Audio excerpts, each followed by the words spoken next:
Cristo Rey y Santa María de Guadalupe!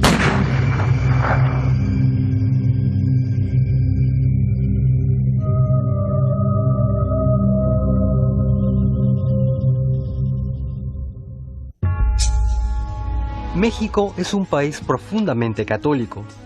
Su identidad como nación se forjó con la aparición de la Virgen de Guadalupe. Sin embargo, en la primera mitad del siglo XX, el pueblo católico mexicano tuvo que superar una increíble prueba. Luego de terminado el periodo de convulsión, conocido como Revolución Mexicana, la tranquilidad estaba lejos de reinar. Grupos violentos peleaban entre sí por el poder y buscaban instaurar un mundo de espaldas a Dios.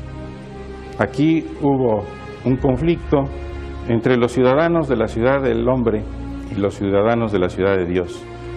Aquellos que llegaron hasta el desprecio de su propia vida con tal de no fallarle ni a Dios ni al prójimo. En 1921 la imagen de la Virgen de Guadalupe se libró milagrosamente de un atentado. Luego vino la explosión del Cristo del Cubilete, la expulsión del nuncio apostólico, las bombas en las catedrales de Morelia y Guadalajara. La violencia crecía. En 1924 llegó al poder Plutarco Elías Calles, representante del sector más radical del gobierno. Para 1926 había hecho aprobar la llamada Ley Calles, que castigaba cualquier actividad de culto y caridad cristiana. Ser católico y expresarlo era delito, y este delito se pagaba con la muerte inmediata. La ley que quería imponer a rajatabla el gobierno de Calles y que había de alguna manera minimizado el gobierno de Carranza o el gobierno de Obregón, la ley era absolutamente insostenible para los católicos mexicanos. Frente a la Ley Calles, el episcopado autorizó suspender el culto público. Los sacerdotes que podían permanecerían clandestinamente con su grey. Casi todos los obispos fueron expulsados violentamente del país.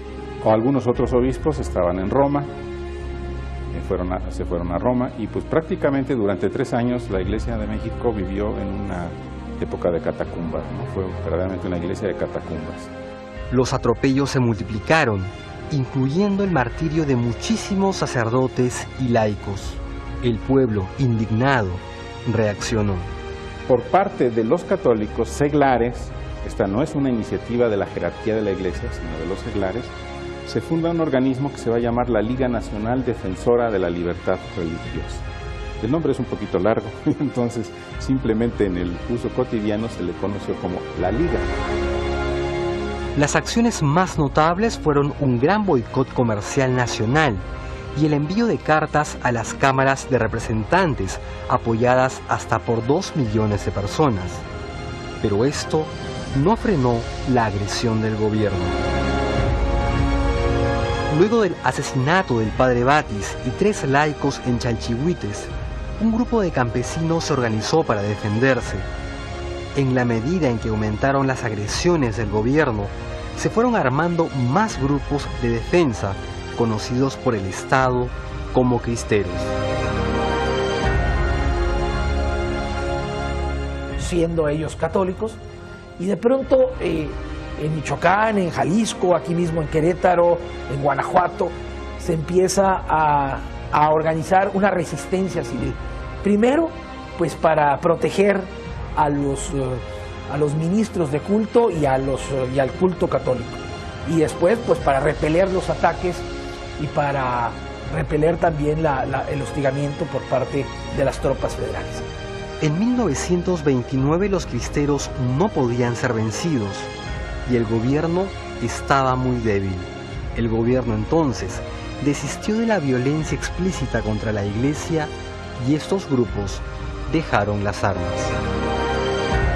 La persecución a la iglesia había comenzado antes y continuaría después. Pero entre 1926 y 1929 se dio el pico máximo de violencia.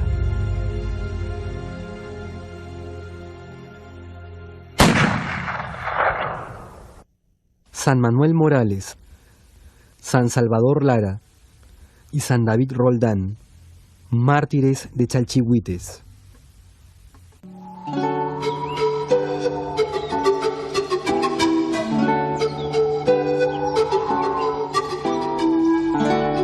Chalchihuites, Zacatecas, es una población que se ubica a 325 kilómetros al norte de Zacatecas, México.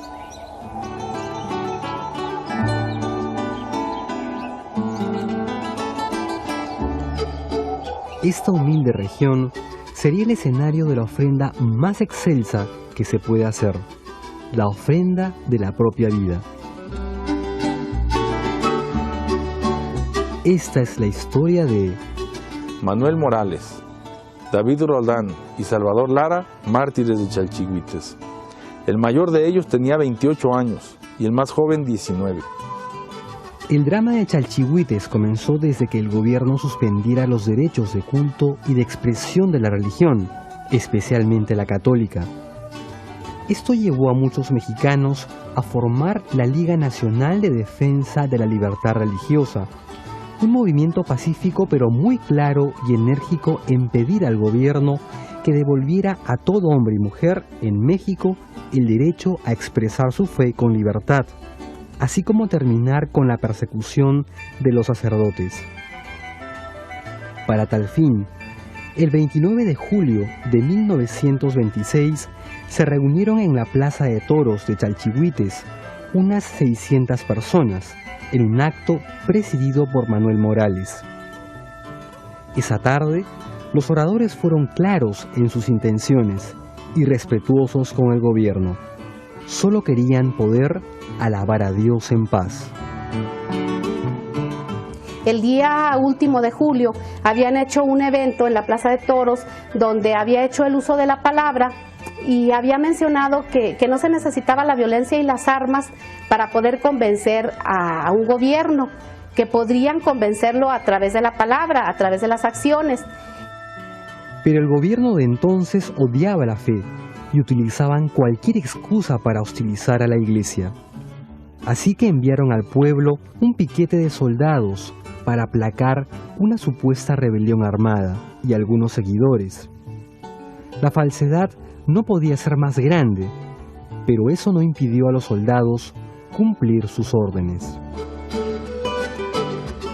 La tarde del 14 de agosto ubicaron al padre Batis en el lugar en el que se refugiaba y a golpes lo condujeron a la presidencia municipal, sede del gobierno de la ciudad. En un primer momento, pocos se dieron cuenta de la acción tan prepotente. Al otro día, 15 de agosto, los fieles se percataron del hecho y armaron improvisadamente una reunión en la botica de Guadalupana, con el fin de organizarse para pedir la liberación del señor cura, como era de costumbre en ese entonces. Hasta la botica fue enviado un grupo de soldados con el solo fin de detener a dos que eran considerados cabecillas de la supuesta insurrección, Manuel Morales y Salvador Lara. Pero no fue el único arresto. También fueron por David Roldán a su casa, donde lo encontraron cuando se disponía a ir a misa. San Manuel Morales nació en el poblado de Mesillas, perteneciente a la parroquia de Sombrerete, Zacatecas, dependiente de la arquidiócesis de Durango. Era hijo natural de Matiana Morales y vivió con sus abuelos desde muy niño en Chalchihuites, Zacatecas. Ingresó al seminario de Durango, pero lo tuvo que abandonar para ayudar económicamente a sus abuelos, que eran muy pobres. Trabajó primero en una tienda y con sus ahorros montó su propia panadería. Ya con una situación económica segura, contrajo matrimonio con la maestra Consuelo Loera, con la que tuvo 3 hijos.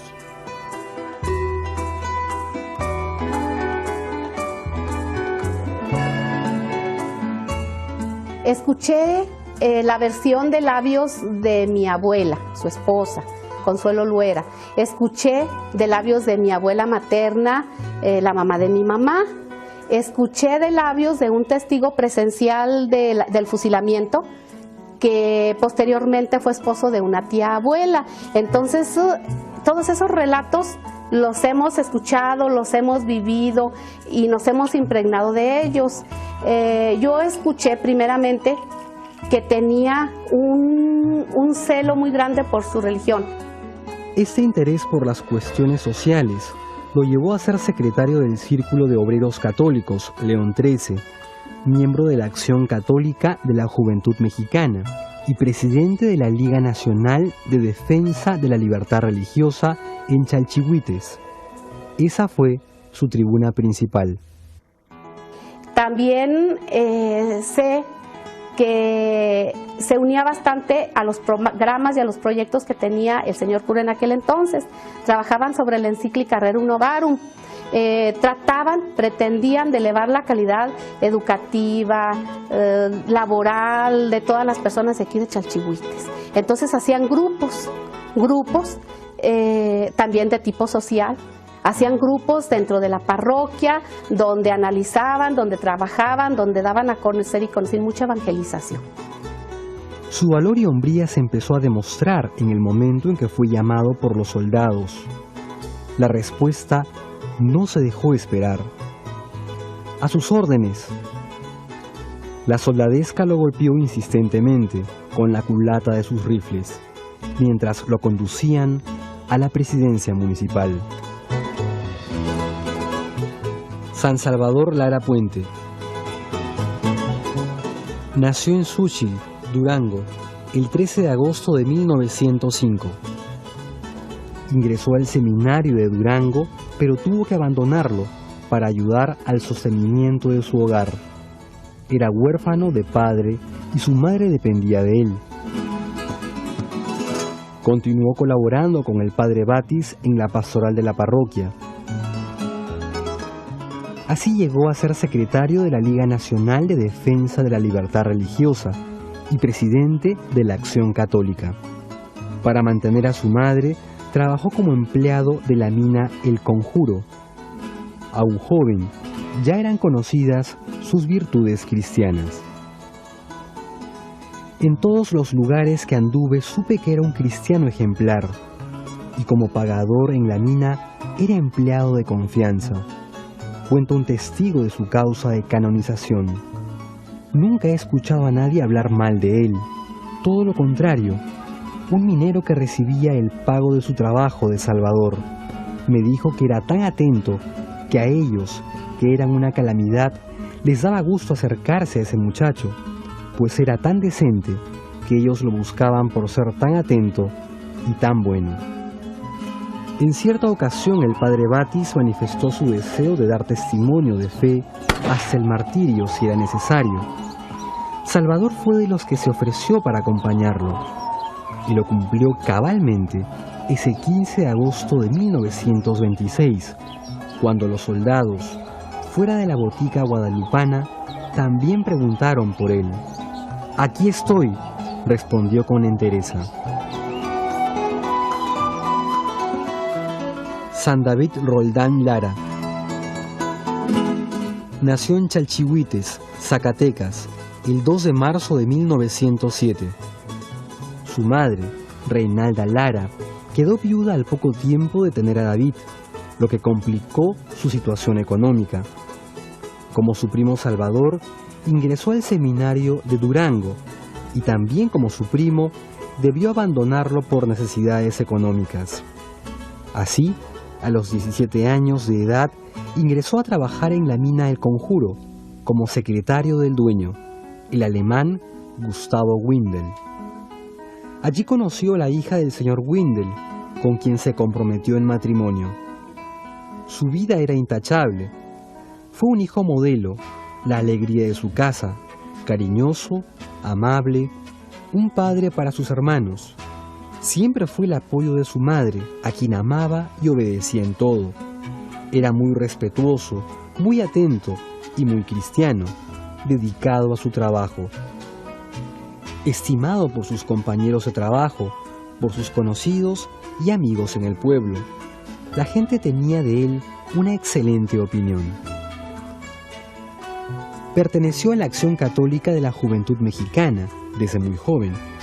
Fue en 1925 nombrado su presidente y luego vicepresidente de la Liga Nacional de Defensa de la Libertad Religiosa, en cuyo carácter estuvo presente el 29 de julio de 1926 en la junta que se celebró en la Plaza de Toros. Como Manuel Morales y su primo Salvador, David estaba dispuesto a dar testimonio de Dios, pese a todo. El día que lo detuvieron, saliendo de su casa, no ofreció resistencia, y sus vecinos lo vieron caminar empujado por los soldados, pero sin perder su cortesía habitual. No hay llanto, no hay gritos, no hay reproches. Soy inocente, no tengo nada que ver en esto. ¿Por qué a mí? Déjenme en paz. Y es que el martirio no se improvisa. No basta que le priven de la existencia de una manera violenta a alguien para que se le tenga por mártir. Mártir en griego es testigo. Y testigo en este caso del valor y de la fortaleza que van más allá de la condición humana. De la parroquia y de sus casas, los 4 detenidos fueron llevados a la presidencia municipal. Todo el pueblo estaba convulsionado. Las señoras Soledad Lara, madre de Salvador, y Consuelo Loera, esposa de Manuel, estuvieron toda la mañana haciendo gestiones ante los soldados para buscar liberar a los prisioneros, temiendo lo peor. Pero el teniente Ontiveros las engañó diciendo que no debían preocuparse, que solo irían a Zacatecas y pronto estarían de regreso. Estas palabras no tranquilizaron a las mujeres. Antes de salir del pueblo, doña Soledad bendijo a su hijo y le recordó que la causa que defendía era santa. Doña Consuelo y su hijito mayor fueron hasta la misma celda, y en un descuido de los soldados, el niño terminó en brazos de su padre, tal vez como una forma de despedirse y decirse: nos vemos en el cielo. El mismo dueño de la mina del Conjuro, Gustavo Windel, intentó abogar por los prisioneros, llegando a ofrecer dinero a los soldados, pero ni esto dio resultado. El odio a la fe era más grande incluso que la ambición.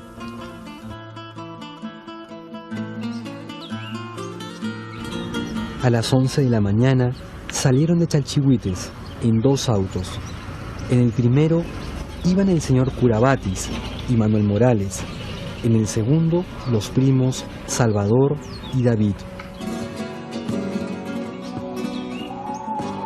Fue un viaje con mucha seriedad, pero en la cara de los mártires había serenidad ante su destino. No muy lejos del pueblo, en un paraje conocido como Puerto Santa Teresa, aparentemente se les descompuso uno de los autos. Los soldados aprovecharon esta ocasión para molestar a los prisioneros y exigirles que renieguen de su fe. Lógicamente, los mártires se negaron totalmente a hacerlo y allí quedó sellado su futuro. Los soldados primero tomaron al padre Batis y a Manuel Morales y los pusieron en posición de fusilamiento. En ese momento, pasaba por allí un hombre a caballo. Se trataba de Agustín García. Al verlo, los soldados lo detienen y planean fusilarlo también. Finalmente, sus conocimientos de mecánica le salvan la vida, porque la soldadesca exige arreglar el automóvil averiado. Mientras tanto, el padre Batis intenta abogar por Manuel, el único casado del grupo.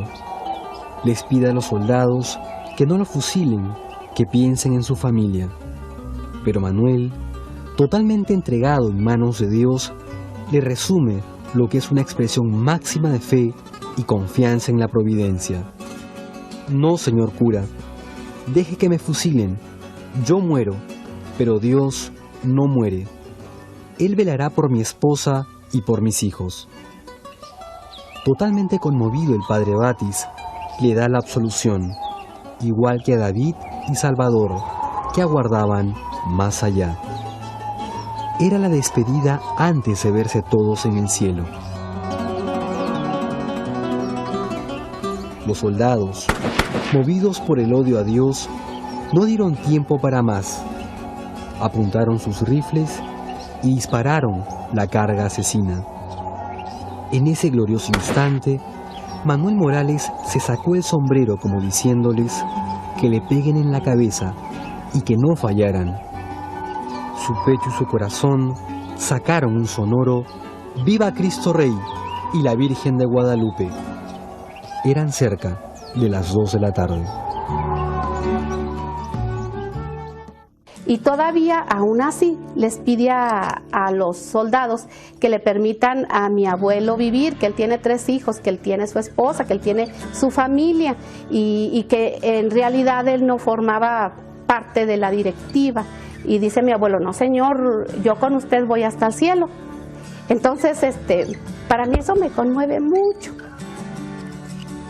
Manuel, el que podría sentirse como más abrumado en su conciencia, porque tiene una esposa joven e hijos pequeños,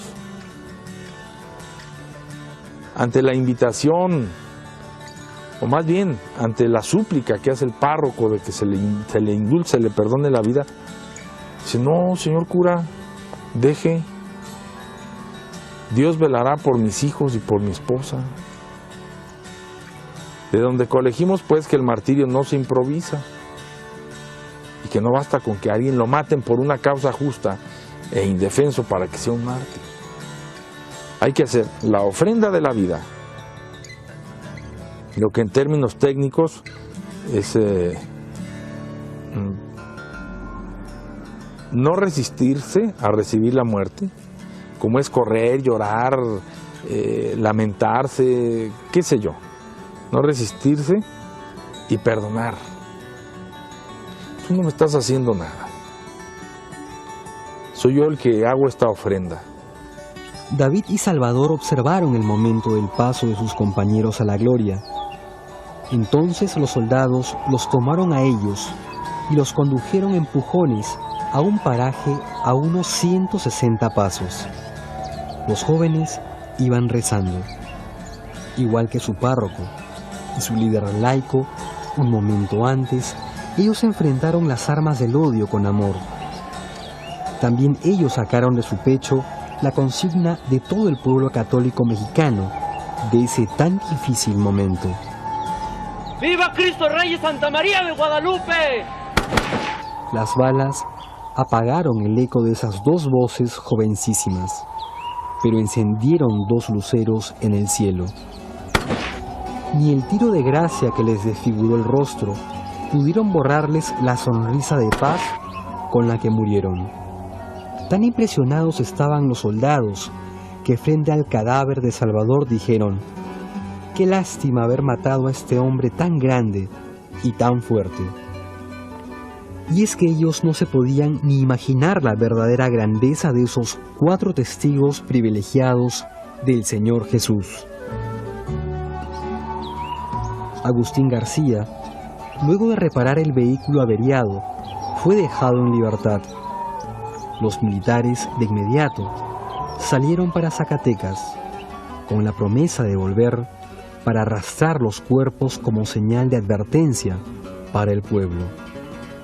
En ese momento comenzó un fuerte aguacero. García cabalgó rápidamente al pueblo y contó lo sucedido. Parientes y vecinos recogieron los cuerpos y los velaron en el más grande sigilo y con rapidez. Esa misma noche los enterraron, totalmente convencidos de que estaban enterrando santos. Es impresionante, ¿eh? Y es como la nota distintiva del martirio, que discurrió en estos términos para esos jóvenes zacatecanos de la diócesis de Durango, que ahora han recibido, junto con la palma del martirio del 15 de agosto de 1926, el reconocimiento oficial de la Iglesia, y son santos, cada uno con sus cualidades, sus dones, sus atributos.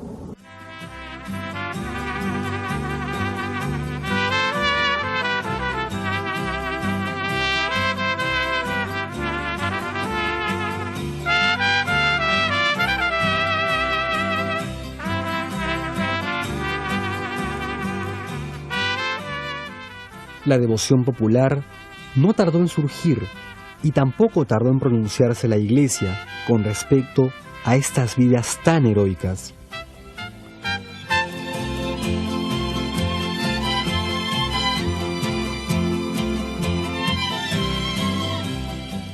La memoria de estos tres laicos santos se ha mantenido viva, tan viva como la fe, la esperanza y la fortaleza de la Iglesia de Cristo por la cual se entregaron.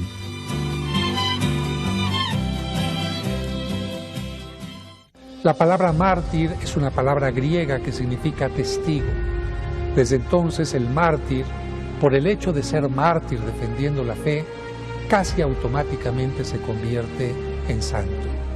Cristo había dicho, los perseguirán, los odiarán, pero yo estaré con ustedes, y mi palabra, mi mandato, el reino de los cielos triunfará por encima de todos. Desde aquellos tiempos hasta nuestros días, la Iglesia sigue siendo perseguida en distintos momentos, tiempos y lugares. México no fue la excepción. Yo soy convencido ahora más como miembro de estas comisiones que los santos no se improvisan, no son de la noche a la mañana. Siempre habrá alguien dispuesto a dar su vida por los demás como lo hizo Cristo. Siempre habrá alguien que en el paredón de fusilamiento y ante una soldadesca enardecida, en lugar de pedir clemencia para sí, muera diciendo viva Cristo Rey y viva la Virgen de Guadalupe. Es tiempo pues que México le diga al mundo con estas personas, aquí el Evangelio, sembrado con sangre, sudor y lágrimas, hace 500 años, está dando los frutos de vida cristiana, que es la santidad reconocida pública y oficialmente por la Iglesia. La semilla de nuevos cristianos es la sangre de los mártires, se derramó aquí en México.